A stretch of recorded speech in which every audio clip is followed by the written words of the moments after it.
हाय। आज मैं डिस्कस करना चाह रहा हूं आपके साथ एक जो क्वेश्चन नॉर्मली मेरे पास काफी मेल आते हैं। ऑलराइट, और बहुत सारे लोग मुझसे क्वेश्चन भी ये पूछते हैं कि सर हमारे पास बजट नहीं है, इनकम नहीं है, इनकम ग्रो नहीं हो पा रही, ठीक है, बजट मैनेज नहीं हो पाता महीने का, हम जितना कमाते हैं वो डेट के अंदर चला जाता है, लोन्स के अंदर, ईएमआई के अंदर चला जाता है। ओके, ठीक है, तो उन सभी लोगों के लिए ये मैं वीडियो शूट कर रहा हूं।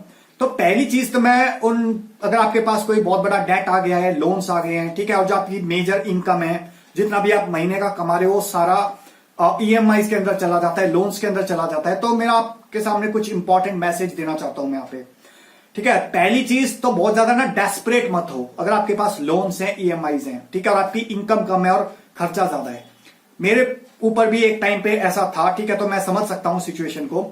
बट फर्स्ट ऑफ ऑल पहली चीज तो आपको डेस्परेट नहीं होना, ठीक है, नंबर 1।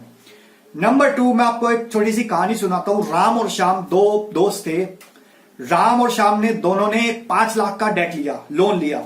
ओके, 3 साल के लिए लिया। 15% का ईएमआई था, इंटरेस्ट रेट था, 15% का इंटरेस्ट रेट था, और ईएमआई थी उनकी लगभग 17,000 रुपए दोनों की। ओके, अब राम की जो इनकम थी वो थी 25,000 रुपए। तो राम जो पैसा कमाता था 25,000, उसमें से 17,000 रुपए, लगभग 80% ईएमआई के अंदर चला जाता था। बट जो श्याम था उसकी जो इनकम थी वो थी 1 लाख रुपए। ओके, उसका भी 17,000 रुपए चला जाता था।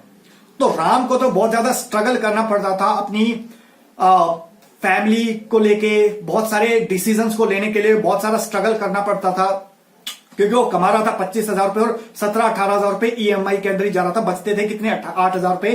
तो उसके अंदर उसको घर का खर्चा भी चलाना है, रेंट भी देना है, बच्चों की स्कूल की भी फीस है। तो वो बहुत ज्यादा स्ट्रगल करता रहता था और दोस्तों से उधार लेता था और क्रेडिट कार्ड यूज करता था। ठीक है, ये थी राम की कहानी। अब श्याम के पास भी लोन तो उतना ही था, 5 लाख का ही उसने लोन लिया हुआ था, 3 साल के लिए लिया हुआ था, इंटरेस्ट रेट भी सब कुछ सेम था और ईएमआई भी उतनी जा रही थी। बट उसकी जो इनकम थी ना वो थी 1 लाख। अब उसकी इनकम थी 1 लाख और 1 लाख में से 17,000 रुपए अगर ईएमआई चला भी गया तो उसके पास 80-85,000 रुपए बचते थे। ठीक है, तो उसको बहुत ज्यादा स्ट्रगल नहीं करना पड़ता था। ओके, तो अगर आप राम और श्याम की अगर कहानी समझ पाए हो, ठीक है, तो मैं मैसेज आपको यह देना चाहता हूं। अगर आप अभी राइट नाउ स्ट्रगल कर रहे हो, ठीक है, तो देखिए प्रॉब्लम कहां पे, इनकम के अंदर प्रॉब्लम है। ठीक है, अगर आपकी इनकम इंक्रीज नहीं होती तो बहुत बड़ा चैलेंज है। और इनकम क्यों ग्रो नहीं हो पाती लोगों की, वो इनकम इसलिए नहीं ग्रो हो पाती क्योंकि उनके पास वो हाई इनकम लेवल के अंदर जो स्किल्स चाहिए वो नहीं है। हाई इनकम जनरेट करने के लिए जो स्किल्स चाहिए वो नहीं है। अब राम और श्याम दो बंदे थे, राम और श्याम दो बंदे थे और राम 25,000 रुपए कमा रहा था, श्याम 1 लाख कमा रहा था। लोन सबने बराबर लिया हुआ था दोनों ने। बट श्याम क्यों स्ट्रगल नहीं कर रहा था, क्योंकि उसके पास हाई इनकम कैपेबिलिटी थी, हाई इनकम स्किल्स थी। ओके, तो अगर आप अभी स्ट्रगल कर रहे हो फाइनेंशियली तो ये मैसेज मैं देना चाहता हूं, आपके पास हाई इनकम जनरेशन के लिए जो स्किल्स चाहिए वो एट प्रेजेंट नहीं है। ओके, नंबर 2 मैं मैसेज क्या देना चाहता हूं, अगर आप हाई इनकम जनरेशन की स्किल्स एक्वायर करना चाहते हैं तो आपको खुद ज्यादा वैल्यूएबल होना पड़ेगा, ज्यादा वैल्यूएबल होना पड़ेगा मार्केट के अंदर। आपको अपनी जो इनकम कैपेसिटी है, ठीक है, वो इंक्रीज करनी पड़ेगी। आपको अपने खुद को ज्यादा वैल्यूएबल बनाना पड़ेगा। अगर जब तक आप खुद को अपने आप को ज्यादा वैल्यूएबल नहीं बनाते मार्केट प्लेस के अंदर, तब तक लोग कोई आपको ज्यादा वैल्यू नहीं देगा, ज्यादा पैसा नहीं देगा। ऑलराइट, सो मैसेज क्या है, आपको अपने आप को ज्यादा वैल्यूएबल बनाना है। ऑलराइट, और जब आप लोग मुझसे पूछते हैं कि सर आप इतना ज्यादा मोटिवेटेड कैसे रहते हो, ठीक है, बुरे टाइम में भी, तो देखिए अगर आपका अंदर से इंटरनल मोटिवेशन है ना कुछ, ठीक है, तो आप ज्यादा मोटिवेट रहते हो। ओके, और अगर आपके पास लोन्स हैं, ठीक है, लोन्स हैं, लायबिलिटीज हैं, तो इंटरनली मोटिवेटेड होने चाहिए हो आपकी, यस मेरे को अपनी जो इनकम है वो इंक्रीज करनी है। जब तक वो इंटरनल मोटिवेशन नहीं होगा ना, देखो आप एक्सटर्नल कितनी मोटिवेशनल यूट्यूब पे वीडियोस देख लो, मेरी वीडियोस देख लो, कितने भी वीडियोस देख लो, एक्सटर्नल वीडियो जो मोटिवेशन है ना वो बहुत लंबे टाइम तक नहीं टिकता। बट जो आपका इंटरनल मोटिवेशन है वो लंबे टाइम तक टिकता है। ठीक है, तो अगर आप इंटरनली मोटिवेटेड हो अपनी इनकम को ग्रो करने के लिए, ठीक है, तो आपको ज्यादा वैल्यूएबल बनाना पड़ेगा, अपनी जो हाई इनकम स्किल्स हैं उसको ग्रो करना पड़ेगा।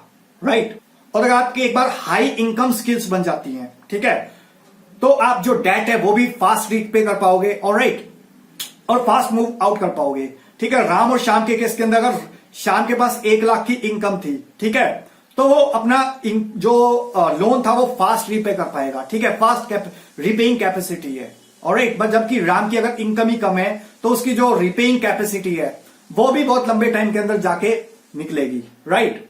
तो देखिए, अगर आपको अपने आप को ज्यादा वैल्यूएबल करना पड़ेगा तो आपको ज्यादा वैल्यू क्रिएट करनी पड़ेगी मार्केट प्लेस के अंदर, अपने आप को ज्यादा नॉलेज देनी पड़ेगी, ऑलराइट। और जो नॉलेज आप देते हो ना, तो वो आपको एक कंपाउंड ग्रोथ देती है। अगर आपने सीखा होगा सिंपल ग्रोथ रेट और कंपाउंड एनुअल ग्रोथ रेट, तो जो आप अगर अपने ऊपर इन्वेस्ट करते हो ना राइट नॉलेज के अंदर, तो आपको एक कंपाउंड एनुअल ग्रोथ रेट देती है। जबकि अगर आप सिर्फ और अनदर अननेसेसरी चीजों के अंदर एक्सपेंस करते हो, तो स्पेंडिंग करते हो, ओवर स्पेंडिंग करते हो, ऐसी चीज खरीदते हो जिसकी आपको जरूरत में एक्चुअल में नहीं है, ठीक है, तो वो आपको कोई ग्रोथ नहीं देती। बट अगर आप अपने नॉलेज के ऊपर, अपने दिमाग के ऊपर ज्यादा इन्वेस्ट करते हो, ठीक है, तो वो लॉन्ग टर्म के अंदर आपको ज्यादा वैल्यूएबल बनने के अंदर, मार्केट प्लेस के अंदर बेटर रिटर्न देने के अंदर हेल्प करती हैं। और इसके बाद अगर आप एक बार पैसा जनरेट करना सीख जाओ, ठीक है, आपके पास हाई इनकम स्किल्स आ भी जाएं, उसके बाद एक और इंपॉर्टेंट चीज है जो आपको ध्यान में रखनी है, और एक मैनेजिंग मनी। पैसा कमाना एक स्किल है, पैसे को मैनेज करना दूसरी स्किल है, ओके। तो आप एक फॉर्मूला है, आप एक फिक्स, जो भी आपकी इनकम होती है, आप फिक्स बकेट्स के अंदर अपने पैसे को डिवाइड कर सकते हो, जो भी रेशियो आपको समझे, जो मैं एक आइडियल रेशियो समझता हूं। अगर आप बिजनेस कर रहे हो तो TWCGO करके एक फॉर्मूला है जो मेरे एक मेंटर्स ने दिया था, ठीक है। आपको पैसा अलग अलग बकेट्स के अंदर, अलग अलग अकाउंट्स के अंदर डिवाइड करना है। लाइक टैक्स के लिए आपने पैसा सेव कर लिया, चैरिटी के लिए, गुड कॉजेज के लिए पैसा सेव कर लिया, वेल्थ क्रिएशन के लिए पैसा सेव कर लिया, ऑपरेशंस अगर आपके बिजनेस हैं उसके अंदर पैसा सेव कर लिया, जनरल जो आपके घर के खर्चे हैं उसके अंदर आपने पैसा सेव कर लिया। यह एक छठा कंपोनेंट आप ऐड कर सकते हो, डेट। अगर आपको लोन्स EMI देने उसके लिए भी आपने एक पैसा, एक बकेट क्रिएट कर ली, ठीक है। अगर TWCDGO, tax, wealth, charity, debt, okay, general operations, तो इन 6 कैटेगरीज के अंदर अगर आप अपना पैसा डिवाइड करके चलते हो तो आप अपने पैसे को अच्छी तरीके से मैनेज कर सकते हो, ग्रो कर सकते हो, ठीक है। और ज्यादातर कोशिश करो कैश खर्चने की। जब आप कैश खर्च करते हो ना, तो और क्रेडिट कार्ड स्वाइप करना बंद कर दो, ठीक है। मेरे टाइम पे ऐसे था कि मेरे पास बहुत सारे क्रेडिट कार्ड्स थे, बट मैंने धीरे धीरे उनको बंद कर दिया, ऑलमोस्ट क्रेडिट कार्ड्स को यूज करना। दैट इज द रीजन मैं उस डेट से निकल पाया, ओके। सो यही मेरी आपको एडवाइस रहेगी, first invest in your self. अपनी नॉलेज के अंदर इन्वेस्ट करिए, ठीक है, अपने माइंड के अंदर इन्वेस्ट करिए, अपने आप को ज्यादा वैल्यूएबल बनाइए मार्केट प्लेस के अंदर।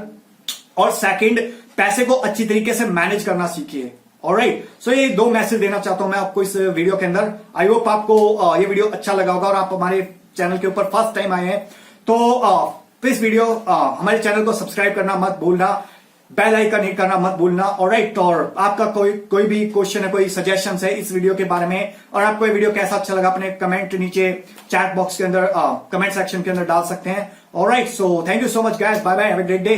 तो मिलता हूं मैं आपको नेक्स्ट वीडियो के अंदर।